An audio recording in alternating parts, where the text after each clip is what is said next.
You sit here tonight, perhaps with a quiet trembling beneath your ribs, sensing something others overlook, carrying a vision that is both burden and blessing.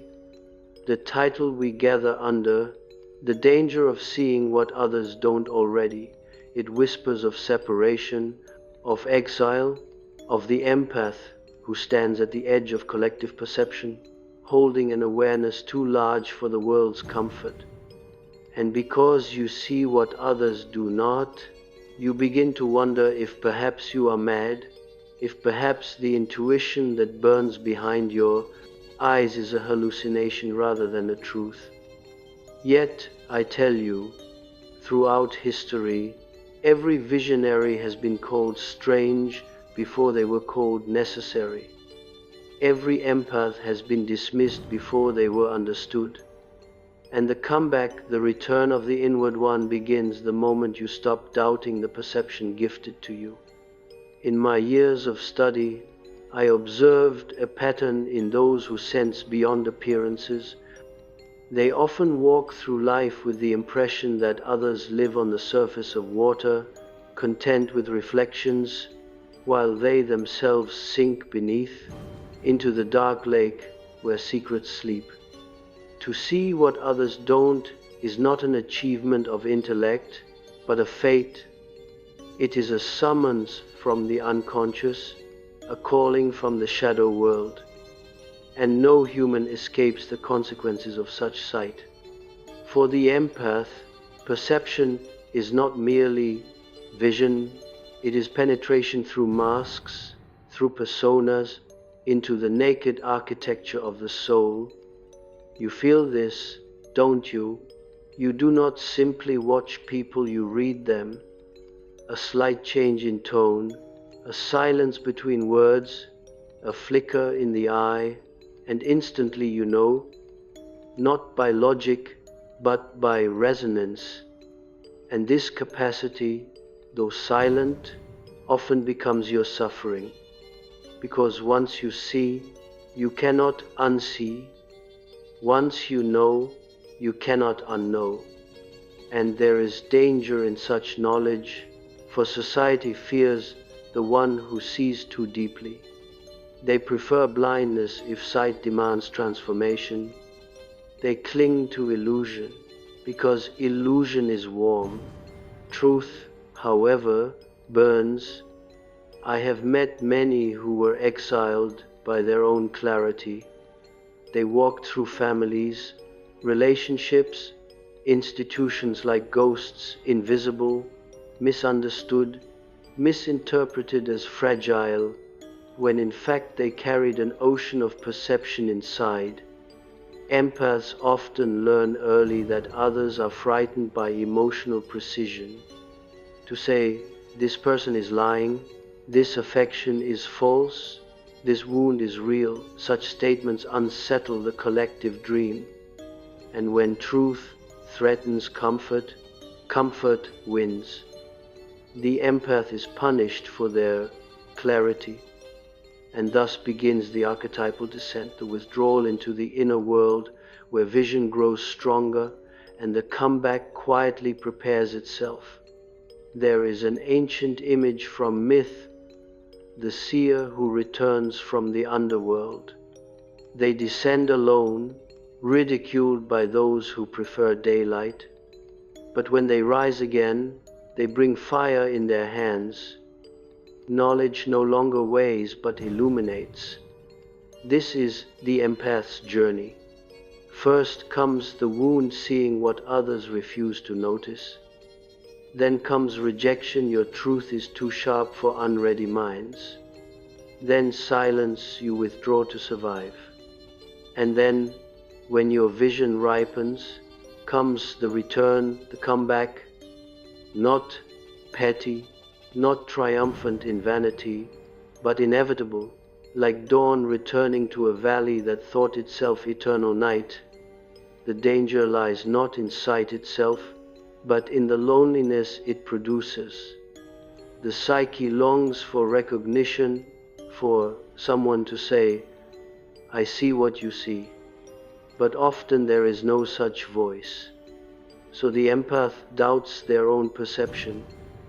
They dim themselves to belong. They shrink to avoid threatening others. They swallow truth like poison, and piece by piece, the self dissolves in the effort to fit into a world built for eyes half open. When you see what others don't, you carry responsibility. To ignore the unconscious is to risk neurosis. To repress intuition is to invite shadow. A gift denied becomes a wound, and the comeback begins the moment you reclaim what you abandoned to survive. Not loudly, not with battle or vengeance, but with a quiet return to the truth you once exiled from your own heart. Tonight, I ask you to sit with a question: what have you seen that frightened you into silence? What truth did you bury so others could remain comfortable? Perhaps you saw the narcissist behind the smile long before their cruelty emerged. Perhaps you felt the storm inside a friend who insisted they were fine. Perhaps you recognized your own value long before the world could reflect it back. These perceptions, though painful, were not delusions. They were early awakenings. The empath comeback is not the rise of someone new, it is the return of someone you were forced to leave behind. One patient once told me of a recurring dream, a great red serpent coiled around her childhood home. Each night she woke with fear, believing it meant danger, but as we worked, she discovered the serpent was not a threat, it was her potential, her anger, her power, long suppressed to be acceptable. She saw what others didn't, that her family survived through denial. She sensed their shadow long before they acknowledged it. Her vision was punishment until it became liberation. When she embraced what she saw, she rose. The serpent did not devour her, it crowned her. This is the rhythm of the empath. Sensitivity first appears as vulnerability, but evolves into discernment. What once overwhelmed becomes guidance. What once isolated becomes identity. You learn to walk through the world not absorbing its chaos, but witnessing it with clarity. The shadow no longer frightens you, for you have walked through it and survived. To the empath who sees too much, I say this: your clarity is not a flaw, but an instrument. Like a tuning fork, you vibrate when truth is present and fall silent when falsehood approaches. Others move through life trusting appearances. You move through life trusting resonance. There is danger, yes, to feel so deeply means to suffer deeply, but suffering refines perception. Gold is purified through fire, and the empath through emotion. Many who possess this sight experience a period of collapse, the dark night of the psyche. They withdraw from social noise, relationships fall away, identity dissolves like old skin. What you once tolerated becomes unbearable. What you once ignored now screams. This collapse is not failure, it is metamorphosis. The caterpillar does not die, it liquefies into possibility. And when it returns winged. Your comeback is already forming within you like dawn beneath the horizon. You cannot rush sunrise, but you cannot prevent it either. The empath comeback is inevitable because truth cannot remain buried. What you suppressed to belong will return to restore you. The vision you abandoned will call you back, and the world that once dismissed you will one day seek the insight only you possess. The danger of seeing what others don't is isolation. The blessing is evolution.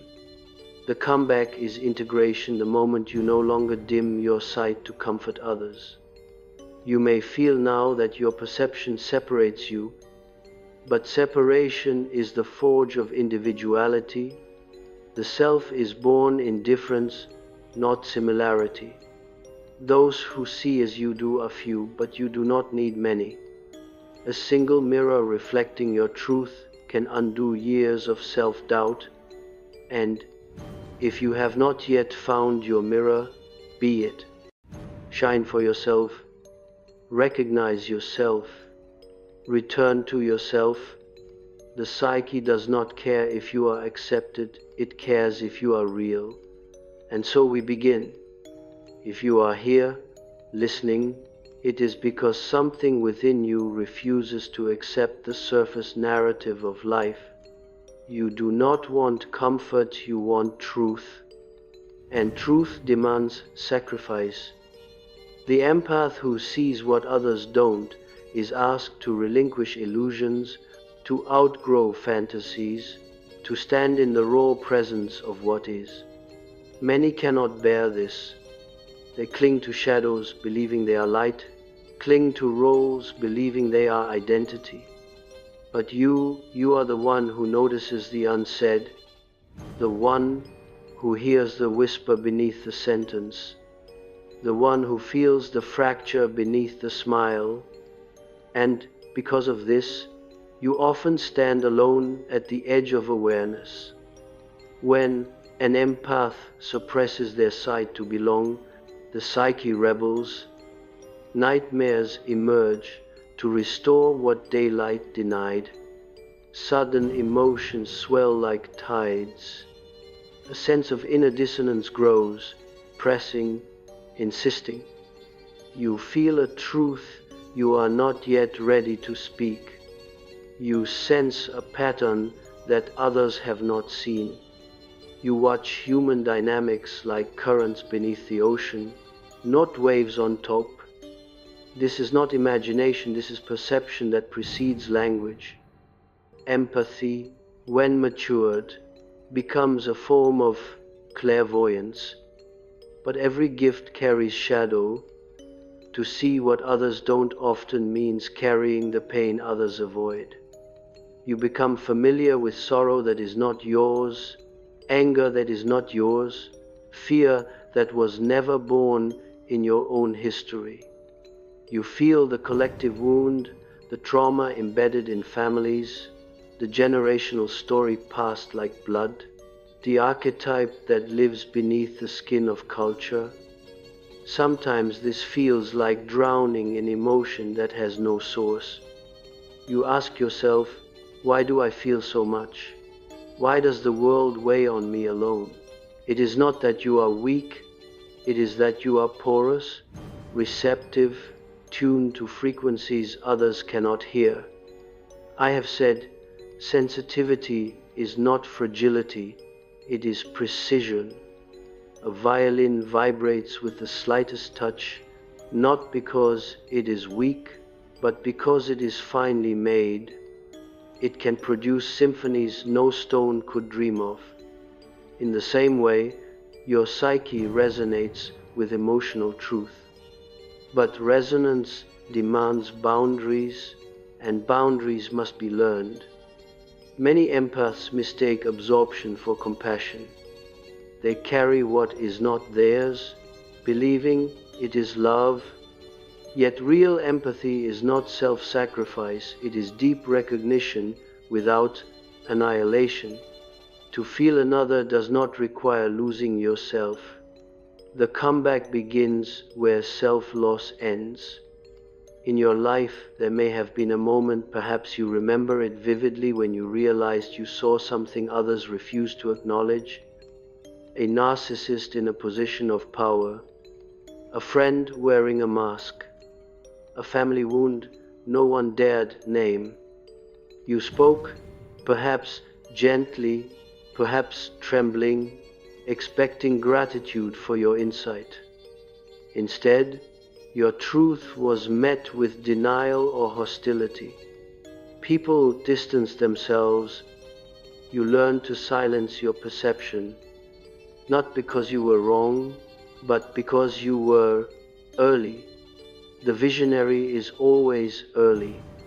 The unconscious reveals itself slowly to most, but to you abruptly, like lightning that splits the night sky, like prophecy that arrives unwanted, like intuition that refuses to soften.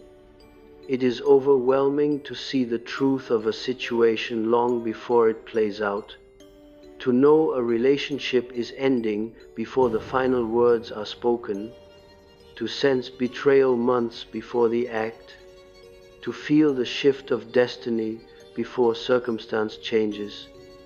This foresight is not rational, yet it is real, and its danger lies not in the vision, but in your attempt to deny it. The psyche punishes repression. Shadows grow teeth when ignored. Intuition becomes anxiety when doubted. Dreams turn violent when truth is buried. You may have noticed the more you try to be normal, the more your depth insists on surfacing. It haunts conversation, slips into silence, follows you into sleep. The unconscious does not surrender what it wants you to know. It will break through the walls of your life if necessary, not to destroy you, but to free you. There is a moment in every empath's journey when they stop apologizing for their perception. They realize their clarity is not arrogance, it is responsibility. Just as a lighthouse shines regardless of whether ships appreciate it, so the empath must shine regardless of recognition. Your gift is not validated by others believing you. Truth is self-sustaining. It does not require consensus. Reality does not shrink when unseen. In analysis, I once met a young man whose intuition tormented him. He sensed deceit in every conversation, felt the hidden motives behind gestures, could predict emotional ruptures before they occurred. His family called him paranoid. His friends called him sensitive. He tried to dismiss his impressions, but the consequences were always the same. What he sensed eventually manifested. The very lies he named were denied until proven. He lived in the agony of early knowing. Our work was not to rid him of intuition, but to refine it, to separate projection from insight, to strengthen the boundary between sensing and absorbing. Over time, he discovered something profound. The danger was never in seeing. The danger was in trying to unsee. When he embraced his perception, his anxiety dissolved. His clarity became compass rather than burden. The empath comeback began the day he trusted his inner vision more than others' denial. So I ask you, softly, what have you been dimming in order to be loved? What have you pretended not to know? Where have you swallowed truth to avoid conflict? These are not small questions, they are gateways. To see the unconscious in another is to see the unconscious in yourself. Empathy is a mirror. The patterns you notice in others reflect patterns you must confront within. The liar outside echoes the self-deception inside. The abuser outside mirrors the inner tyrant of self-judgment. The wounded outside awakens the unhealed child in you. Empathic vision functions like alchemy through another. You meet yourself. Many fear this. They prefer blindness. They prefer projection where the shadow remains external. But the empath, if courageous, internalizes image as lesson. They walk into their own underworld. They face the serpent. They become whole. Jungian psychology teaches that healing occurs not through avoidance of darkness, but through integration, light alone is incomplete. Consciousness requires the union of opposites, persona and shadow, order and chaos, love and anger. To see what others don't is to stand between realities, the world as it pretends to be, and the world as it is. This liminal space is uncomfortable, but it is the birthplace of transformation. Your comeback is not about becoming stronger, you are already strong. It is about becoming transparent to yourself, to no longer hide your truth, to no longer shrink your insight, to walk through life without masking your vision to suit ordinary eyes. For the empath, reincarnation happens in a single lifetime. The self dies and is reborn through awareness. You shed identities like old skins. You outgrow rooms, relationships, narratives. You may feel guilt for outgrowing those you once loved, but evolution is not betrayal. A tree does not apologize for becoming taller than the shrubs beside it. Height is destiny. You may have been told you are too intense, too emotional, too perceptive. But remember, those who fear depth call it drowning. Those who fear mirrors call reflection harsh. Those who cannot feel call sensitivity excessive. But do not dilute yourself to match their capacity.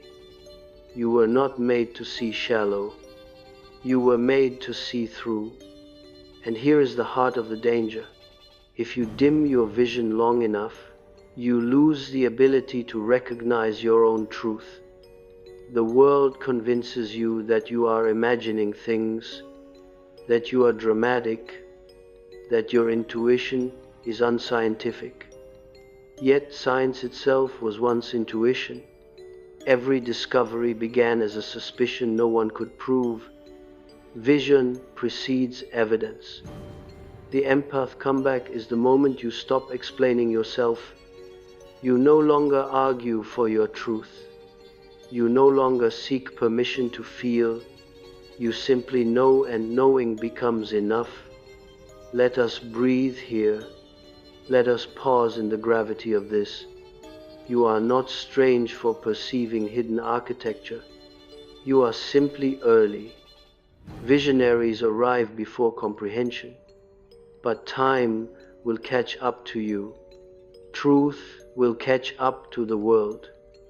And when it does, you will no longer be the outsider, you will be the one who was always right. The danger of seeing what others don't is temporary suffering. The power of seeing what others don't is eventual inevitability. You return, you rise, you become. You are beginning to sense it now, the shift inside, the subtle but undeniable rearrangement of identity. It does not arrive like thunder, but like a tide, slow and unstoppable. The empath comeback is not an event, it is an unfolding. It is the return of eyesight after years of pretending to be blind. It is the moment you look at yourself without apology, and the psyche, long silenced, exhales. For a long time, you may have mistaken your perceptiveness for burden. You believed your heart was too open, your empathy too consuming, your intuition too strange. You felt like a satellite orbiting humanity, near enough to observe, far enough to be unseen. But what if exile was preparation? What if your distance from the world was not abandonment, but elevation, a height from which you could see what others had not yet learned to look at? The empath is not given sight as decoration. It is purpose. It is medicine. It is prophecy. You are not here to conform, you are here to reveal. Consider the archetype of the wounded healer. Chiron, in myth, could heal any wound except his own. His suffering became gateway to wisdom. The empath often carries the same paradox. You can read others with clarity while struggling to understand yourself. You can comfort the world while feeling internally untended. But this paradox is not condemnation, it is initiation. Through feeling deeply, you learn compassion. Through breaking, you learn resurrection. Through exile, you learn sovereignty. Every empath falls before they rise. Every visionary descends before they ascends. The darkness is not mistake, it is initiation. You may recall moments where your intuition warned you quietly at first, then urgently. Yet you stayed. You gave more. You absorbed more. Perhaps you loved someone who could not love you back. Perhaps you forgave someone who had no regret. Perhaps you tried to heal someone who benefited from remaining broken. This is the first danger of seeing what others don't. You try to rescue them from their own unawareness. But healing cannot be forced. Awareness cannot be gifted. Each soul has its timing, and when an empath interferes with that timing, they bleed. You learned through heartbreak what wisdom could not teach through theory. You grew through ache what comfort could not reveal through ease. Pain became your professor. Silence became your scripture. Solitude became your sanctuary. I have said that the psyche never wastes experience. Every wound you carry became an instrument of discernment. It trained your perception. It sharpened your intuition. It taught you what cannot be taught in books, the anatomy of human darkness, the architecture of the shadow. You now recognize manipulation not through words, but through subtle absence of sincerity. You sense authenticity not through claims, but through resonance. You detect love not through promises, but through presence. This is growth. This is return. This is comeback. There is profound danger in seeing what others don't, but greater danger in refusing to see what you do. When you dim your perception to be loved, you are loved as someone you are not. When you silence your intuition to keep peace, you create war inside yourself. When you ignore your shadow to appear pure, it grows in secret until it consumes you. The empath comeback is the end of self-abandonment. We must speak now of shadow not as enemy, but as equal partner of the soul. You cannot truly see others until you have seen yourself. And what you see within is not only light, it is jealousy, pride, rage, longing, desire, hunger, all the colors of psyche, not just the ones we decorate with virtue. The shadow is the unconscious self, the forgotten self, the denied self. To integrate it is to become whole. When you see someone's shadow, you recognize your own. This recognition terrifies many. That is why they hide from your gaze. You are not dangerous because you judge them, you are dangerous because you understand them. People fear being known more than being hurt. They fear exposure more than pain. And you, empath, are mirror. When you enter a room, truth enters with you. Some will love you for this, many will not. But do not dim your transparency to soothe their insecurity. You were not born to make others comfortable, you were born to make them conscious. Not through force, not through argument, but through presence. There is a kind of silence you carry heavy with awareness, thick with insight. You do not need to speak to reveal truth. Your eyes speak, your energy speaks, your intuition speaks, and those who fear their own reflection will avoid you, not because you are wrong, but because you are right. Empath comeback is not vengeance, it is embodiment. You rise not by proving them wrong, but by becoming who you were always meant to be. I want you to imagine now a dream. You walk through a long corridor lined with doors. Behind each door is a life you could have lived. One room is filled with compliance, where you shrink yourself to be accepted. Another holds the version of you who sacrificed intuition for belonging. Another shows the you who dimmed insight to avoid conflict. You feel the weight of those unlived lives, each one a shadow of your potential. Then, at the final door, you feel something different, a vibration, a pull, an ancient familiarity. You open it, and there waiting is the self you abandoned to survive. They do not blame you. They do not accuse you. They simply look at you the way you have always longed to be seen. In their eyes is your comeback. This moment, the reclaiming, is what transforms danger into destiny.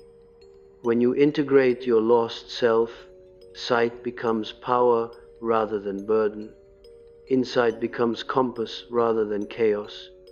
Sensitivity becomes strength rather than fracture.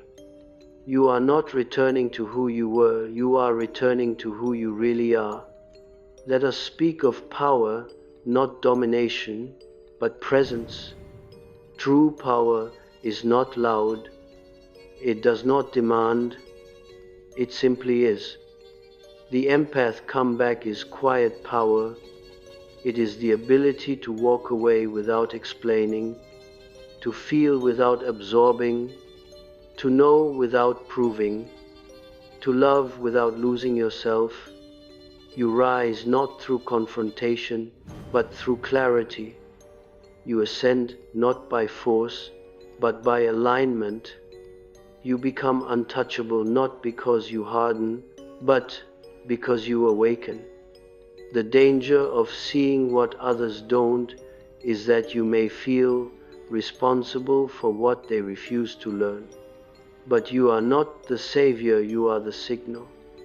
You point toward truth, but you do not drag others into it. You shine, and those ready for vision will approach. And those who are not, they will remain where they are, and that too is sacred. Your journey is not to convert the blind, but to honor the sight you carry. There will come a moment, I believe you can already feel its shadow, when your intuition no longer whispers, but guides.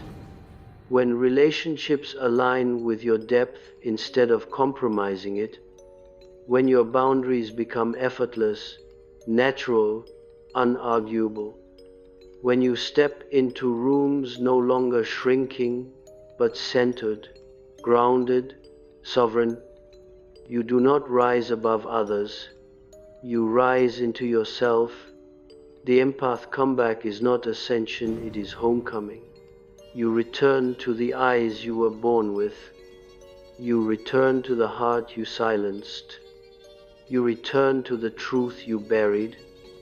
And the world, unready before, will one day need exactly what you see. You are no longer dangerous, you are necessary. And now we arrive at the final movement, the integration, the rebirth, the moment where sight is no longer wound but weapon, no longer exile but identity. The empath comeback is not a return to the world as it was, it is the world returning to you changed, because you are changed. To see what others don't is to live as a lantern in fog, but now the lantern becomes lighthouse steady, unapologetic, guiding without bending itself to storms. There is a transformation that happens when you stop seeking validation for your vision. You begin to perceive not from insecurity but from center, not from longing but from clarity. You stop asking, do they see me? And begin asking, do I see myself? And when the answer becomes yes, truly, deeply, yes, your inner architecture rearranges. The psyche stops collapsing inward and expands outward. Insight, once heavy, becomes luminous. Intuition, once overwhelming, becomes direction. Sensitivity, once exhausting, becomes mastery. To see what others don't, you must accept that you may walk roads others fear. You may speak truths others whisper. You may choose solitude where they choose noise. But you will also find, in those quiet paths, companions who see as you do not many, but enough. For visionaries do not need crowds, they need mirrors. And when two souls who see deeply meet, recognition is instant. It feels like coming home to a language you never learned but always knew. Perhaps you have felt this, a single conversation where you did not have to shrink, a single presence where your intuition was not too much, a single connection where truth flowed without moderation. These moments are not accidents. They are archetypal, the joining of two consciousnesses awakened to themselves. The empath comeback is not solitary. It ripples into others who are also returning to themselves. I want to reflect something to you gently, like a hand over a flame. You were never meant to be the silent witness forever. Your sight was not given to be hidden.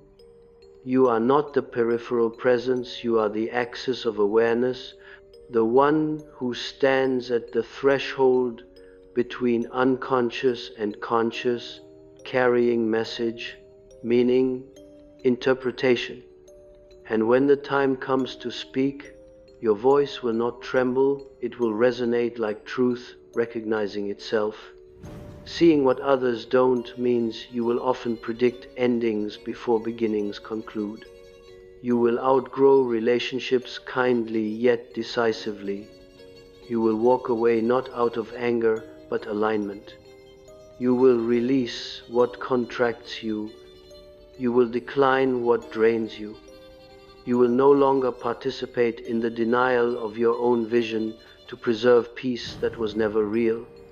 This is not coldness, this is sovereignty.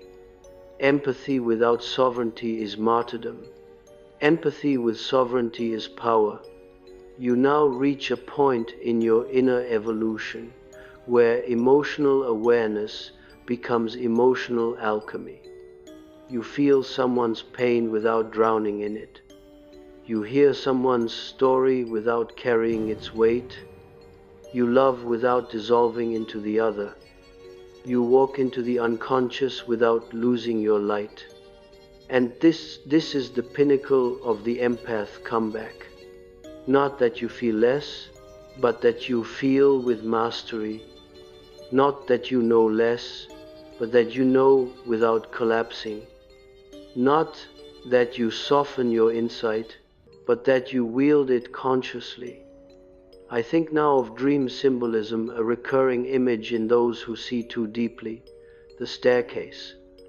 Sometimes ascending into light, sometimes descending into darkness. The staircase represents the psyche's movement between worlds, consciousness and unconsciousness, persona and shadow, self and other. The empath is the one who walks this staircase freely.